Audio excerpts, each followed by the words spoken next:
দাদা হয়ে যেটা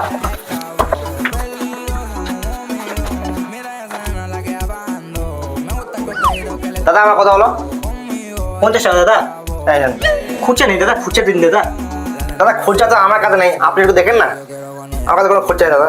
খুচরা তো নেই দাদা আমার কাছে দাদা, কেবল দোকান খুললাম মোহনির টাইম দাদা। তাহলে দাদা 5 মিনিট দাঁড়ান, আমি বাইরে দিয়ে খুঁজে আনতেছি। ঠিক আছে দাদা। শালা এতক্ষণ লাগে খুচরা আনতে, শালা চোর চোর মনে হচ্ছে দেখে, শালা এতক্ষণ লাগে খুচরা আনতে। শালা কি বলবো দাদা। দাদা সরি দাদা, একটু দেরি হয়ে গেল, খুঁজে কোথায় পেলাম না, ঘুরে ঘুরে খুঁজে আলাম। নাও দাদা তোমার তো 50 টাকা হয়েছে দাদা, 100 টাকা কেন দিচ্ছ দাদা?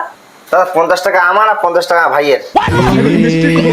কি হুয়া কা হুয়া দিনে হুয়া রাতে হুয়া